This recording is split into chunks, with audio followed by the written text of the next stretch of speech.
Dog, we spent time in developmental, and for the past almost 10 years, we saw developmental grow under the vision of Triple H through NXT and the Performance Center, which was different than the developmental territories of old, from OVW to UPW, Deep South to FCW, and finally the evolution of the Performance Center and UKPC. It's obvious that both regimes felt developmental was important, but still looked at developmental through different lenses. You've seen a lot, you've been around a lot. What do you think are some of the differing philosophies in regards to developing talent? Yeah. Well, look, I think so the first things first. I don't think Vince ever saw it as anything other than developmental. I think Hunter looked at it like a third brand, and I think he made a argument that it could be the third brand. I know there was talk when we were on Wednesday night or whatever it was that AEW beat us in the ratings or whatever, but we beat them a time or two as well, and we were the third brand if we were a brand, so that's not something you should probably be bragging about. Again, Vince never saw it as that. He saw it as developmental. Throw people out, throw people in there. Throw them in. They don't have any wrestling. We can teach them how to wrestle. Throw them out there. And I knew Hunter was like, nope, they're not ready. Nope, they're not ready.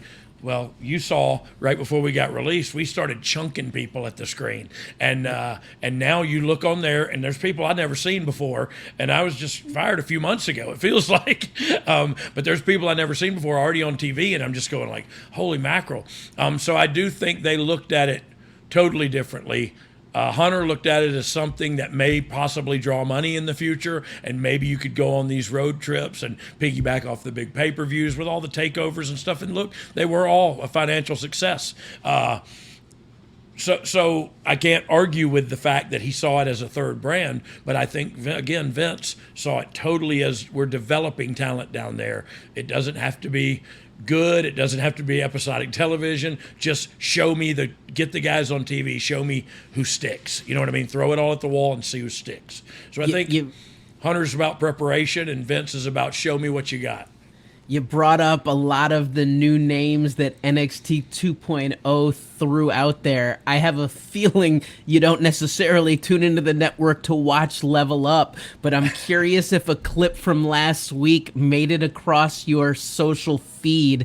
Did you see the ring entrance of Quincy Elliott before his match against Zion Quinn? No, I did not, but I have seen. Comes out on a scooter bouncing. Oh, you know what? I did see it. I take it back. I did see it. What I was thinking of was I saw him and Nikita Lyons doing like a backstage Instagram backstage or something. Before a live event. At a live event, yeah, at one of the coconut shows. And look, I remember when that kid came in, man, he wanted to be a wrestler, and he was trying hard, and he didn't mind going out on a limb and trying different things, and more power to him, man. I love seeing him on there. Even at his tryout, I remember him coming out in his Missy Elliott-like outfit, and it was amazing. I mean, he was all eyes on him, and for sure. When trying to recruit talent, it's one of those things that you look for, that magical X factor and magnetic attraction that, as an audience member or fan, makes me want to see more. And look, that guy, you can look at him. He does not look like a professional wrestler. He does not look like but he brings something to the table, excuse me, that not only keeps me interested, it's kept him employed. And while some people came who were in better shape and who could wrestle better than him, they didn't bring to the table what he brought to the table. And that was like a fierce boldness of, I'm going to get your attention and keep it. And that he did. You know what I mean? And he still does it to this day. So kudos for him, man. Let's talk